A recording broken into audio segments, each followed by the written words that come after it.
हमने क्या किया, यहां पर हमने द्वैत रास्ते में एक रास्ता पकड़ा कि हाँ है, हमारे पास प्रूव है ना यार, इतिहास में प्रूव है कि हमारा स्वर्ण काल था। अब आपको ये स्वर्ण काल बनने के पीछे कौन कौन से लॉजिक हैं, मतलब क्या लॉजिक हो सकता था। मान लो फॉर एग्जांपल मैं यहां तुम्हें प्रूव करूं कि मैंने कहा हाँ यस ये स्वर्ण काल था, ठीक है, गोल्डन एरा था हमारा। तो अब क्या होगा, तर्क का मतलब है ये बताओ कैसे, क्या हम सोने की जो है वो पेंट लगा के घूमते थे, हम क्या करते थे। तो स्वर्ण काल का मतलब हुआ that is a economical power, economical social and political power, ठीक है। ये हमारी तीन चीजें होती, लास्ट टाइम भी हमारा डिस्कशन हुआ था, एक डिस्कशन दूसरे डिस्कशन के साथ जुड़ा हुआ है। तो इस क्लास को रेगुलर देखा करो और इसकी प्लेलिस्ट सेव करके रख लो, हमने इसकी प्लेलिस्ट बनवा दी है, कितने कितने लोगों ने इसकी प्लेलिस्ट सेव कर रखी है, ठीक है, बड़े ध्यान से सुनना है इसको। तो ये क्या होगा, प्लेलिस्ट सेव कर लेना ताकि पीछे से कॉन्सिक्वेंस के साथ देखते जाओ, इसको पूरे सीक्वेंस में इसको देख लो इसके। तो स्वर्ण काल है। अब हमें क्या करना पड़ेगा, इन तीनों पैरामीटर को हमें प्रूव करना पड़ेगा विद एग्जांपल। हम ट्रेड इस तरह से करते थे, ठीक है, और ट्रेड क्यों करते थे, क्योंकि सोसाइटी में लिटरेसी स्किल ये सारी चीजें थी, ठीक है, अगर तुम मेरी क्लास सुनते चले आओगे। और इसलिए भी था क्योंकि पॉलिटिकल व्यवस्था बहुत ही जो है ऐसी थी कि टैक्सेशन अच्छा था, शांति थी, युद्ध नहीं थे। तो ये एक ऐसा काल था जिसे हम प्रॉस्पेरिटी का काल कह सकते हैं। तो ये सब सारी चीजें जब मिलाओगे तो इस आंसर में आप रख पाओगे। तो आपको इसके साथ साथ बहुत बढ़िया वितेश ने जैसे लिखा कि astronomy, mathematics, science, philosophy, literature, ये सब कुछ ऊंचाइयों पे था। तो ये जब समाज में, सिर्फ आप ये मत सोचना कि बहुत लोग सोच रहे होंगे स्वर्ण काल का मतलब हो गया खाली पैसा आया, नहीं। ये स्वर्ण काल का मतलब होता है, मैं तमिलनाडु की क्लास में पढ़ाया था कि स्वर्ण काल का मतलब होता है कि जब भाई हर बच्चे को एजुकेशन मिल रही हो, टैक्सेशन सिस्टम कम हो, राजा अत्याचारी ना हो, ठीक है, और लोग संगीत को भी महत्व दें। मान लो आज अफगानिस्तान चले जाओ, वहां संगीत कोई नहीं बजा सकता, कोई उसकी प्रैक्टिस नहीं कर सकता। केवल इकोनॉमिक पावर नहीं है, सोसाइटी भी प्रॉस्परस होनी चाहिए, लड़कियों को एजुकेशन मिलनी चाहिए, ठीक है, जो कुरीतियां हैं वो नहीं होनी चाहिए, पॉलिटिक्स एस्टैब्लिश होनी चाहिए, राजा अत्याचारी नहीं होना चाहिए, परिवहन होना चाहिए, तमाम तरह की चीजें होनी चाहिए, लोग अपने मन की चीजों को कर सके, स्किल्ड हो सके, एजुकेशन पा सके, भेदभाव ना हो, राजा न्यायी हो। तो ये सारी चीजें मिलकर उसका स्वर्ण काल बनाती। स्वर्ण का मतलब होता है सब कुछ मुझे चमकता हुआ सा दिखाई पड़े, सब कुछ। पता चला इकोनॉमी बहुत आगे और पता चला समाज विभाजित है, तो वो कोई फायदा नहीं होगा, ठीक है। तो अब आंसर लिखने में तुम्हें अंदाजा हो गया कि क्या होना चाहिए, भाई बता दिया। तो गुप्त काल, अब देखो आंसर में हम क्या करेंगे, भाई स्वर्ण काल माना जाता है, मैंने कौन सा रास्ता पकड़ा, यस, हाँ मैं हूं भाई, मैं भारतीय हूं, मुझे गर्व है अपने काल पे।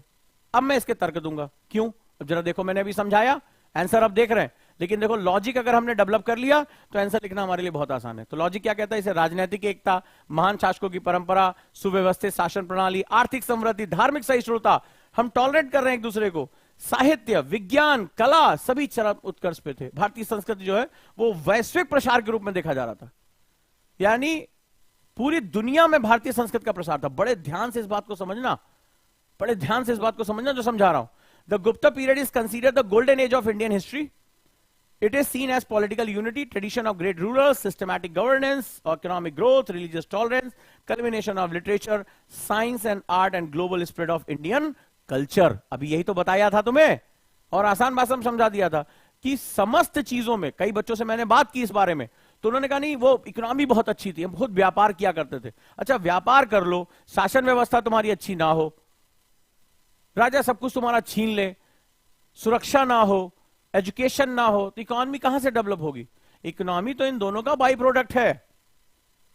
इजराइल एक छोटा सा देश है, लेकिन वहां पर एजुकेशन, स्टार्टअप, गवर्नमेंट, नेशनलिज्म इतना ज्यादा है कि इकोनॉमी बाई प्रोडक्ट के रूप में वो सब कुछ खुद ही बना लेते हैं, इतने स्टार्टअप पैदा कर देते हैं जिसकी कोई हद नहीं, हर बच्चा स्टार्टअप का हिस्सा बन जाता है।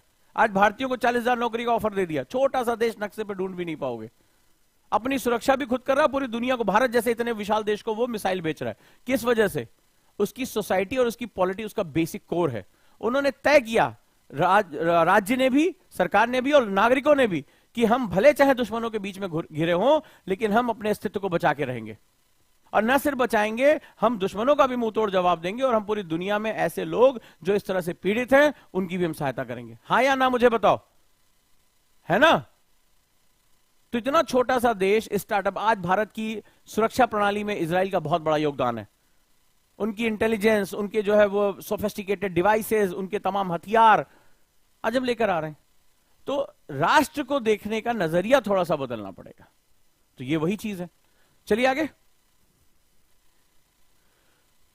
अब मेन बॉडी, तो भाई सबसे पहले राजनीतिक दृष्टि, क्योंकि जो है मोनार्की है या राजशाही है, राजनीतिक दृष्टि से मौर्य साम्राज्य के पतन के पश्चात प्रथम बार व्यापक राजनीतिक एकता गुप्त काल में दिखी।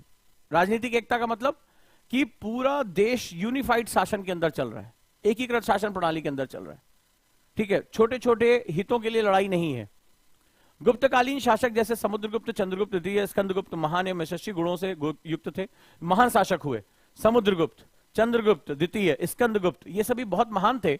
और महानता का तात्पर्य है कि वो जो राज्य कमाता था उसके डिस्ट्रीब्यूशन यानी वितरण प्रणाली को इन्होंने स्थापित कर रखा था। इन शासकों की शासन व्यवस्था उदार, उदार का मतलब होता है सभी को अपने साथ शामिल करके चलना। उदारता का मतलब होता है कि आपकी पंथीय पहचान को मैं ज्यादा फोकस नहीं करूंगा, जो स्किल्ड है, जो अपनी बात कह सकता है, उसको करता है ये अपने साथ ले। इसीलिए उदार शासकों शासन में जो होता है, आप देखोगे पूरी दुनिया के लोग आसानी से मिक्स हो जाते हैं, राइट। एवं लोकोपकारी तथा प्रत्येक दृष्टि से आदर्श थे, ठीक है, प्रत्येक दृष्टि से ये आदर्श थे। तो शिक्षा, नालंदा विश्वविद्यालय की स्थापना, ठीक है, एकल शासन की स्थापना, संगीत विश्वविद्यालय, बहुत कुछ इन्होंने किया।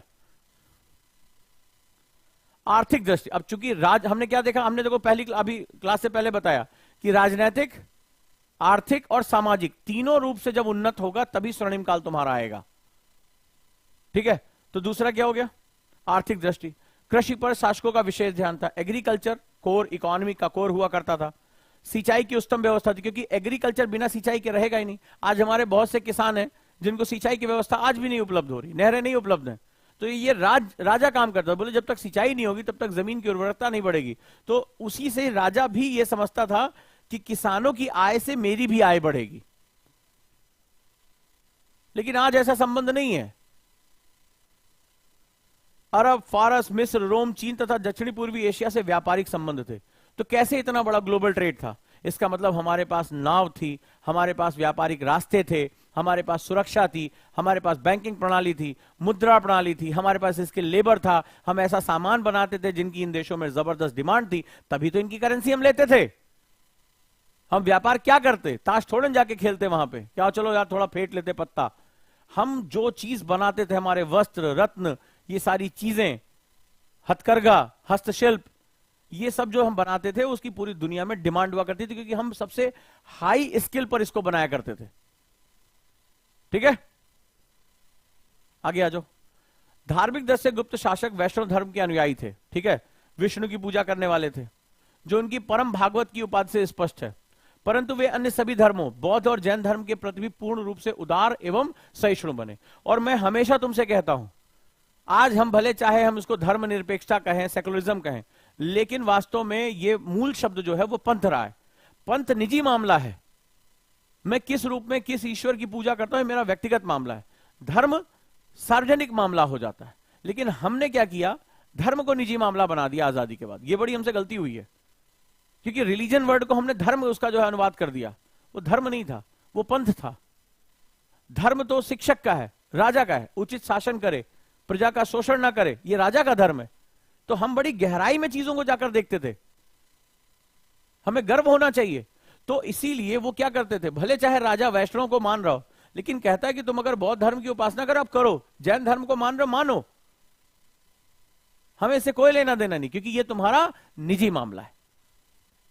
तुम नागरिक होने का धर्म निभाओ, तुम किसी भी पंथ के हो, नागरिक होने का धर्म निभाओ। तो नागरिक होने के नाते मुझे क्या करना चाहिए, मुझे अपने मूल कर्तव्यों का पालन करना चाहिए, साफ सफाई रखनी चाहिए, कर चोरी नहीं करनी चाहिए, अपने राज्य के उन्नति में मुझे योगदान देना चाहिए, अच्छे से पढ़ाई करनी चाहिए, स्किल सीखना चाहिए, व्यापार में लगना चाहिए, कृषि अच्छी करनी चाहिए। यही तो मेरा धर्म है। तो मैं अपने धर्म को अगर निभाऊंगा तो राज्य अपने आप उन्नत होगा।